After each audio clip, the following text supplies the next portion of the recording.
বক্তারা যখন শুনলেন, এক বক্তা বলছে যে মিজান নামে কিছু নাই। মিজান বলছেন তো, কিয়ামতের মাঠে কি মিজান টিজান কিছু থাকবে না। শুনছেন না? এটা তো মজার কথা, তাই তো কোনদিন শুনিনি।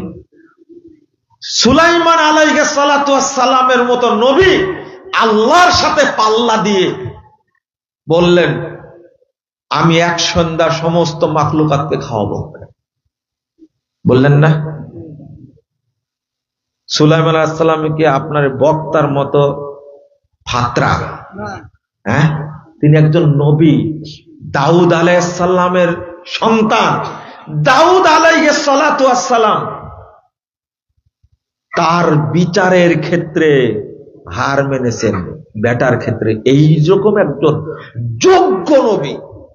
সুলাইমান আলাইহিস সালাম কি কম বড় নবী? আল্লাহু আকবার। আপনি তার সম্পর্কে বলবেন যে বিচক্ষণ নবী একজন সুলাইমান আলাইহিস সালাম, তাকে আপনারা যে পাগলা বানায় দিলেন বক্তাদের মতো। আল্লাহ বললেন তো পারবা না? না পারবো, এক সন্ধ্যা খাওয়াবো আমি। 6 মাস যাবত রান্না হলো, 50 কিলোমিটার যাবত খাবার। পৃথিবীটা 50 কিলোমিটার, তাই না? হ্যাঁ, এখানে ট্রাকের পিছনে লেখা আছে সমগ্র বাংলাদেশ কয় টন? হ্যাঁ, 5 টন। সমগ্র বাংলাদেশ কয় টন? বক্তার বুদ্ধি দেখেন, যে কি মানে সারা পৃথিবীর মাখলুকাত খাওয়াবে, এক সন্ধ্যা খাওয়াবে।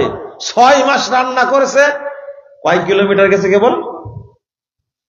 সমগ্র পৃথিবী 50 কিলোমিটার, তাই না? আগে আপনাদের বিচার হবে, বুঝেননি কথা? বিচার আগে আপনাদের হবে। এরা এই ফালতু মিথ্যা বক্তব্য দিয়ে কেমনে সমাজ বাজার গরম করলো কিছুই বুঝলাম না। কে করাচ্ছে? কে করাচ্ছে? শয়তান। আর এত সুন্দর করে শুনছেন আপনারা, মজার কাহিনী। একবারও চিন্তা করলেন না?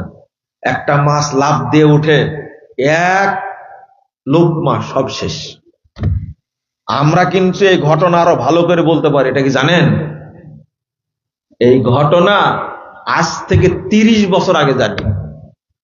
এই ঘটনা আমরা সুন্দর করে বলতে পারবো। মাছ বলছে যে আমি প্রতিদিন এরকম 70,000 লোকমা খাই। কত হাজার লোকমা? 70। কেবল কয় লোকমা হয়েছে? বাকি আছে কয় লোকমা? আচ্ছা, আল্লাহর সাথে কি সুলাইমান আলাইহিস সালামের মতো এত বড় নবী কোনদিন পাল্লা দিবে? এই ঘটনার পৃথিবীতে কোন নজির নাই। কিন্তু বক্তা জানে। কে জানে? কে বলাচ্ছে? শয়তান। মনে থাকবে তো?